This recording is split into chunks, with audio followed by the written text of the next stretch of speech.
नमस्कार साथियों, Naira education institute में आपका हार्दिक स्वागत है। मैं प्रोफेसर महेंद्र सर आज आप लोगों को कक्षा कक्ष संप्रेषण के संबंध में एक वीडियो लेकर के आया हूं। मुझे आशा और विश्वास है कि आप इस वीडियो को देख करके निश्चित रूप से अपने आने वाले 20 अगस्त के सीटेट की परीक्षा में लाभान्वित होंगे। और एक प्रश्न इसमें से एकदम गारंटेड है कि इस टॉपिक से एक प्रश्न जो है कि आपको मिल सकता है, क्योंकि संप्रेषण ऐसा लेसन है कि इसमें से हर वर्ष टेट हो, सीटेट हो, सुपर टेट हो, अन्य प्रतियोगी परीक्षाएं, कोई भी परीक्षाएं होती हैं, संप्रेषण से निश्चित रूप से प्रश्न पूछा जाता है। तो साथियों, पिछला वीडियो मैंने संप्रेषण पे दिया था और आज का वीडियो जो है मैं आप लोगों को कक्षा कक्ष एक शिक्षक के द्वारा जो है अपनी कक्षा में जब बच्चों को पढ़ाने के लिए जाता है तो संप्रेषण प्रक्रिया के दौरान किस रूप से जो है कि अपने विचारों को रखता है, कैसे रखता है। तो आइए साथियों, इसके संबंध में आज हम चर्चा करते हैं। लेकिन चर्चा करने से पहले हम चाहेंगे कि जो भी साथी भाई बहन मेरा वीडियो पहली बार देख रहे हैं, प्लीज़ आप ही का ये चैनल है, आप मुझसे जुड़े हुए हैं, आपसे मैं जुड़ा हुआ हूँ। नायरा एजुकेशन इंस्टीट्यूट पर आप सब्सक्राइब कर दीजिए, लाइक कर दीजिए और बेल आइकन दबाना मत भूलिएगा, क्योंकि 110-12 वीडियो मेरा अब तक बन चुका है। आपका जो है कि नोटिफिकेशन भी मिलता रहेगा और सारे वीडियो को आप जो है देख सकते हैं। तो साथियों, ज़्यादा देर न करते हुए सीधे आपके मूल टॉपिक कक्षा कक्ष संप्रेषण की तरफ हम जो चुनिंदा प्रश्नों को लेकर के आए हैं इसके तरफ जो है कि आपको लेकर के चलते हैं। साथियों, पहला प्रश्न बताया गया है कि कक्षा कक्ष ही वह स्थान है जहां बालक अपने अध्यापक तथा अपने साथियों के साथ अंतःक्रिया करता है। कक्षा कक्ष ही वह स्थान है जहां पर बालक अपने अध्यापक के साथ तथा अपने साथियों के साथ अंतःक्रिया करता है। यहाँ पर संप्रेषण प्रमुख रूप से होता है। Very very most important question for CTET exam साथियों। कक्षा कक्ष में ऐसा स्थान कक्षा कक्ष होता है जहाँ पर बालक जो है, पढ़ने वाला बालक अपने अध्यापक के साथ तथा अपने साथियों के साथ अंतःक्रिया करता है। यहाँ पर संप्रेषण प्रमुख रूप से होता है। प्रमुख रूप से कैसा संप्रेषण होता है साथियों? संप्रेषण कितने प्रकार का होता है आपको मैं बता चुका हूँ। पहले का संप्रेषण होता क्या है, यह कहाँ से आया है, कैसे आया है, सब मैं इस पे चर्चा कर दिया हूँ। तो साथियों, यहाँ पर संप्रेषण जानते हैं आप लोग कि विचारों का आदान प्रदान होता है। संप्रेषण में कम से कम 2 पक्ष होते हैं, एक सुनने वाला होता है, दूसरा सुनाने वाला होता है। तो साथियों, यह मौखिक रूप से होता है और इस रूप में होता है कि एक की मौखिक बात जो है दूसरे को भली बात समझ में आ जाए और दूसरे की बात पहले वाले को भी भली बात समझ में आए। ये सारी बातें आप लोग पहले वाले वीडियो में जान चुके हैं। साथियों, आज आपके सामने जो प्रश्न रख दिया गया है कि कक्षा कक्ष संप्रेषण के अंतर्गत जब एक बालक अपने अध्यापक तथा साथियों से अंतःक्रिया करता है तो वहाँ पर जो है कि संप्रेषण मुख्य रूप से किस प्रकार होता है। तो साथियों, यहाँ पे मुख्य रूप से संप्रेषण 2 प्रकार से होता है। प्रमुख रूप से 2 प्रकार से होता है। यह होता है मौखिक रूप में होता है और लिखित रूप में होता है। साथियों, मौखिक रूप में भी होता है और लिखित रूप में भी होता है। अगले प्रश्न की तरफ चलते हैं साथियों। प्रारंभिक अवस्था में बालक के सभी व्यवहार तथा कार्य व भाषा होती है। प्रारंभिक अवस्था, बालक की प्रारंभिक अवस्था कौन सी होती है साथियों? आपसे प्रश्न पूछा जा सकता है। बाल्यावस्था, और उसके विकास के अंतर्गत आप इसको मेरा वीडियो देखेंगे तो आपको पता चल जाएगा। ये शैशव काल की अवस्था होती है 0 से 6 साल तक। बालक जब जन्म लेता है तब से लेकर के 6 वर्ष तक की अवस्था, कहीं कहीं 5 वर्ष भी लिखा हुआ है। तो ये अवस्था जो है शैशव अवस्था होती है। इसी अवस्था में जो है बालक के सभी व्यवहार तथा कार्य व भाषा क्या होते हैं, तो साथियों ये जो होते हैं आत्म केंद्रित होते हैं। आत्म केंद्रित, ध्यान दीजिएगा, आत्म केंद्रित।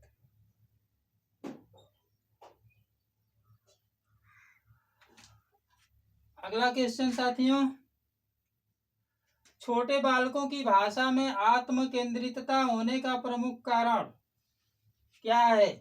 छोटे बालकों की भाषा में आत्म केंद्रितता होने का प्रमुख कारण क्या है? बालक छोटा होता है, प्रारंभिक अवस्था में होता है। तो साथियों यहाँ पर जो है कि 4 ऑप्शन आपको दिए हुए होंगे।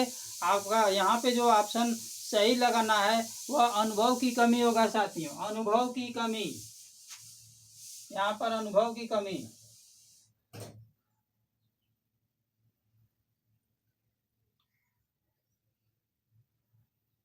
अनुभव की कमी।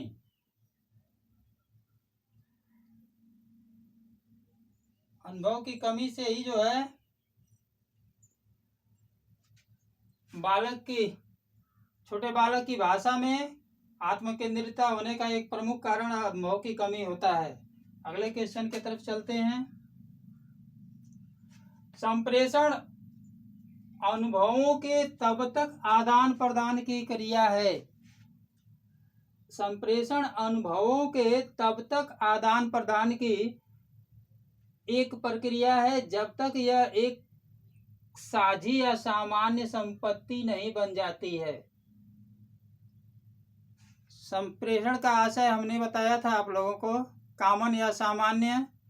तो साथियों यहाँ पर संप्रेषण अनुभवों के तब तक आदान प्रदान की एक प्रक्रिया बताई गई है जब तक यह एक साझी या सामान्य संपत्ति नहीं बन जाती। ये कथन किसका है साथियों? ये कथन, ऐसा प्रश्न आपसे पूछा जा सकता है। ये कथन साथियों जॉन डीवी का है, जॉन डीवी का, ध्यान दीजिएगा।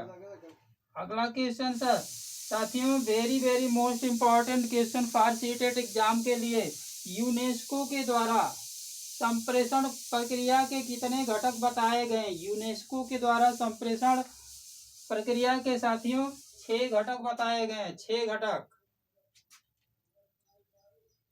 यूनेस्को ने जो है संप्रेषण प्रक्रिया के 6 घटकों की चर्चा किया है। ये 6 घटक साथियों हैं: व्यवहार आधारित उद्देश्य,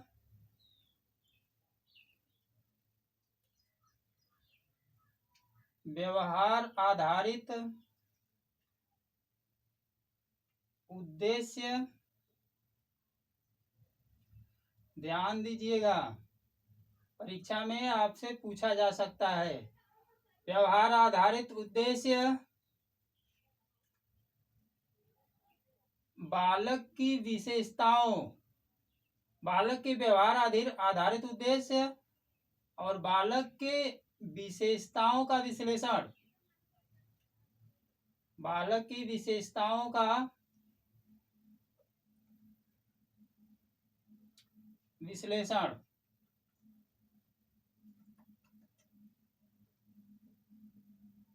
ये दूसरा है। तीसरा है पाठ्य वस्तु का चयन, पढ़ाए जाने वाली जो पाठ्य वस्तु है उसका चयन, पाठ्य वस्तु का चयन व संगठन।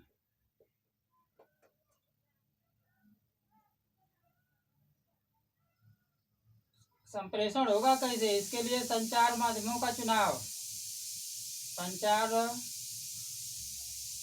माध्यमों का चुनाव।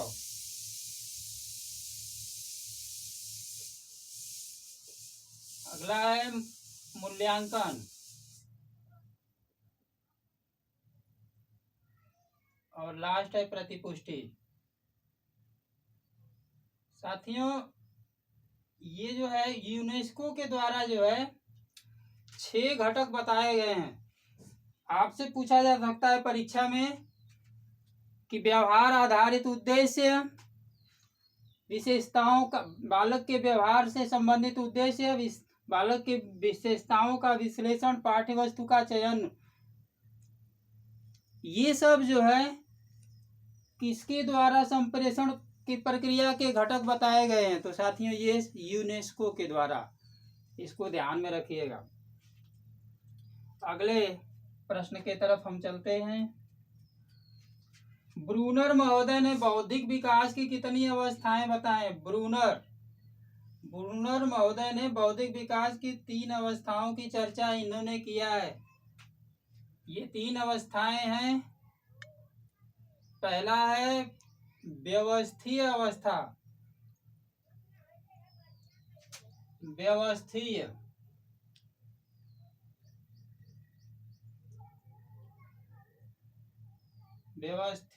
अवस्था, ये ब्रूनर महोदय का है। दूसरा है मूर्त अवस्था,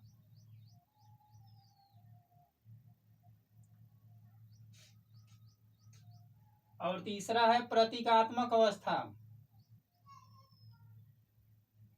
प्रतीकात्मक। बौद्धिक विकास की ये 3 अवस्था ब्रूनर महोदय ने बताए हैं। अगला क्वेश्चन, कक्षा कक्ष में संप्रेषण केवल मातृभाषा के द्वारा ही हो सकता है। कक्षा कक्ष में संप्रेषण केवल मातृभाषा के द्वारा ही हो सकता है, ये गलत है। Very very most important question for CTET exam. आपके 20 अगस्त की परीक्षा में पूछा जा सकता है कि कक्षा कक्ष में संप्रेषण केवल मातृभाषा के द्वारा ही हो सकता है, ये गलत है। तो सही क्या है? पहले गलत को ही लिख दिया है, सही को देखना है कि सही है क्या।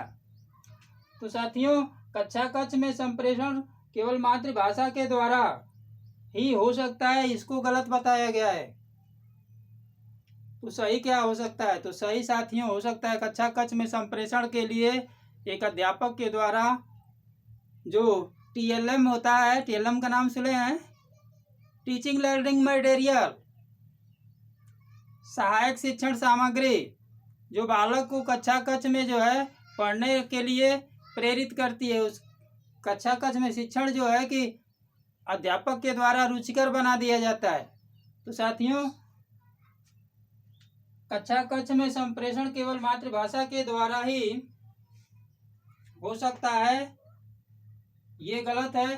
तो सही है, सही क्या है? ये सही में आएगा आपका श्रव्य साधन, श्रव्य दृश्य साधन।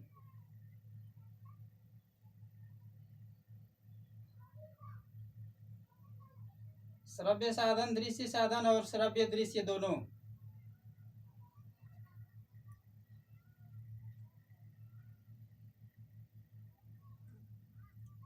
ये सब जो है इसके द्वारा भी जो है संप्रेषण होता है। ध्यान दीजिएगा, इसके द्वारा भी बालक सीखता है। अगला क्वेश्चन, कक्षा कक्ष में प्रभावी शिक्षण के लिए कितने माध्यमों का उपयोग किया जाता है?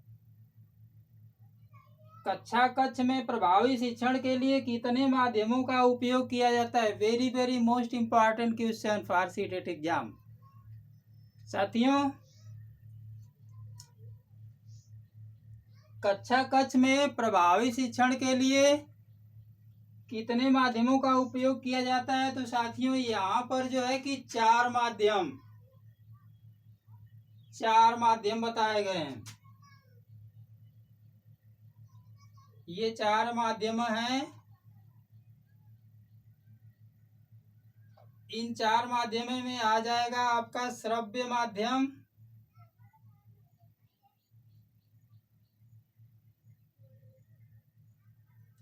ध्यान दीजिएगा, दृश्य माध्यम,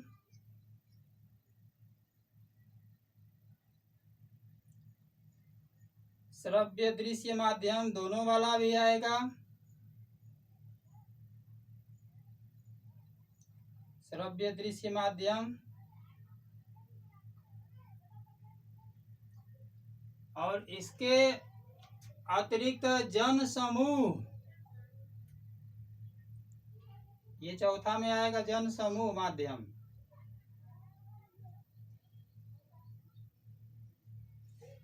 इसको ध्यान दीजिएगा। कक्षा कक्ष में प्रभावी संप्रेषण के लिए कितने माध्यम का उपयोग किया जाता है? ये 4 माध्यम है। अगला क्वेश्चन, मल्टीमीडिया कार्यक्रम संप्रेषण का कौन सा माध्यम है? Multimedia, very very most important question. Multimedia कार्यक्रम जो है संप्रेषण का कौन सा माध्यम माना जाता है? कौन सा माध्यम बताया गया है? तो मल्टीमीडिया कार्यक्रम जो होता है साथियों, इससे जो है कि सुनाई भी देता है और दिखाई भी देता है। ये श्रव्य दृश्य माध्यम कहलाएगा।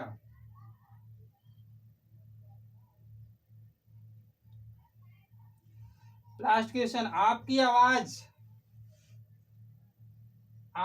आवाज जिसका प्रयोग आप कक्षा शिक्षण में करते हैं, आपकी आवाज जिसका प्रयोग आप कक्षा शिक्षण में करते हैं, ये संप्रेषण का कौन सा माध्यम है?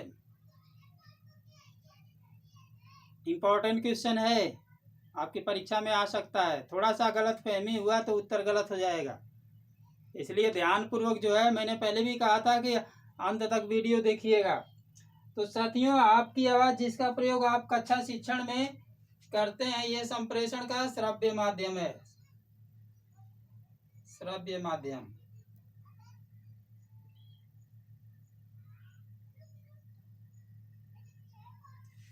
तो साथियों, आज कक्षा कक्ष संप्रेषण को लेकर के मैं आपके सामने रूबरू हुआ, जिसमें आपको बताया गया कि कक्षा कक्ष ही वह स्थान है जो बालक अपने अध्यापक तथा अपने साथियों के साथ अंतःक्रिया करता है। यहाँ पे संप्रेषण मुख्य रूप से मौखिक और लिखित दोनों रूप में होता है।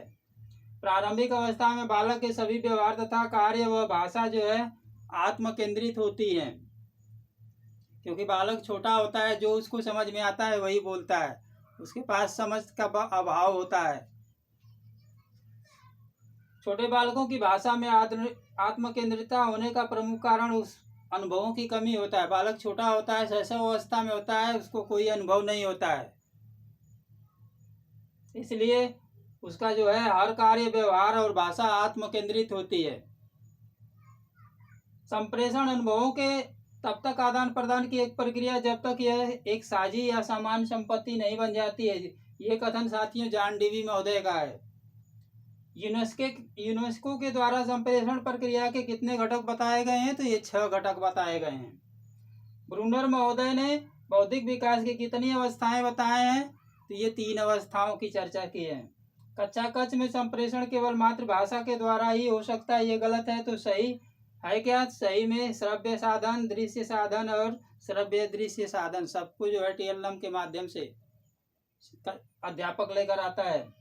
कक्षा कक्ष में प्रभावी संप्रेषण के लिए कितने माध्यम का उपयोग किया जाता है? तो ये जो है कि 4 माध्यम बताए गए हैं। श्रव्य माध्यम, दृश्य माध्यम, श्रव्य दृश्य माध्यम और जन समूह माध्यम।